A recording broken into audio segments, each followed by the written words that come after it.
एकूण वेगवेगळ्या प्रकारे जी काही अतिवृष्टी चाललेली आहे, काही भागामध्ये पूरजन्य परिस्थिती आहे, मोठ्या प्रमाणात वारा जो आहे त्याचे देखील इव्हेंट्स होत आहेत।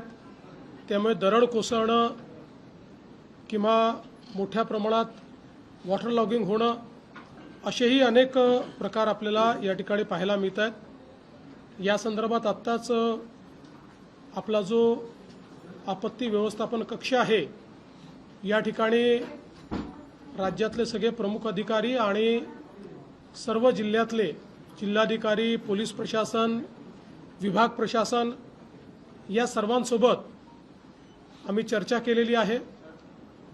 जी काही माहिती आहे ती माहिती त्यांना ऑलरेडी शेअर केली आहे। त्यानुसार त्यांनी काय प्लॅन तयार केलेले आहेत या संदर्भातली त्यांच्याकडनं माहिती जाणून घेतली आहे। त्यांच्या काही अडचणी असतील तर त्या समजून घेतलेल्या आहेत।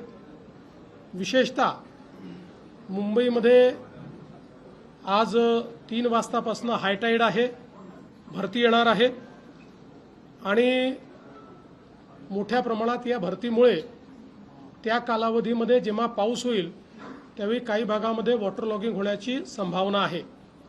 पण त्याहीपेक्षा महत्त्वाचं आहे की आज अतिशय जोरानं, ज्याला आपण सोसाट्याचा वारा म्हणतो किंवा अतिशय वेगवान वारा म्हणतो, अशा प्रकारे हा वारा या ठिकाणी वाहणार आहे।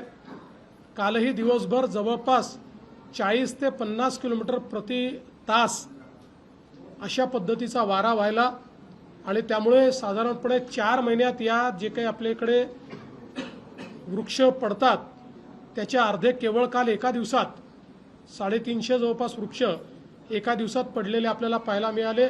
450 वृक्षांच्या फांद्या पडलेल्या आपल्याला पाहायला मिळाल्या। आज त्याहीपेक्षा तीव्र गतीचा वारा हा त्या ठिकाणी वाहण्याची संभावना आहे।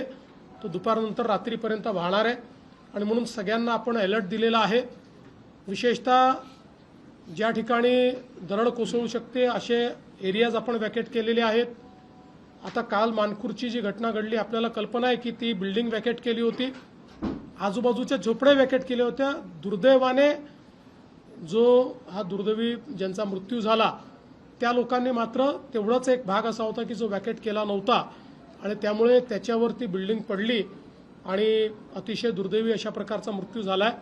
पण अशा प्रकारच्या सगळ्या जे भाग आहेत त्या भागांमध्ये अलर्ट दिलेले आहेत, लोकांना तिथनं बाहेर काढणं चाललेलं आहे आणि या वाऱ्यामुळे ज्या संभावित अशा प्रकारच्या अडचणी येतील त्याचा देखील विचार केला आहे। जनतेलाही विनंती आहे की विशेषतः झाडं वगैरे, कारण ज्यावेळेस 70च्या स्पीडने वेगाने त्या ठिकाणी वारा वाहील त्यावेळी वेगवेगळ्या संभावना आज ज्या आपण अपेक्षित केल्या नाहीत त्या देखील होण्याची शक्यता आहे।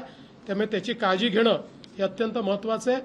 खरं म्हणजे जो काही महिन्याभराचा ॲव्हरेज असतं त्या ॲव्हरेज एवढा पाऊस केवळ 4 दिवसात मुंबईमध्ये पडलेला आहे। त्यामुळे मोठ्या प्रमाणात आपल्याला ही हानी जी आहे ती हानी होताना या ठिकाणी दिसते आहे।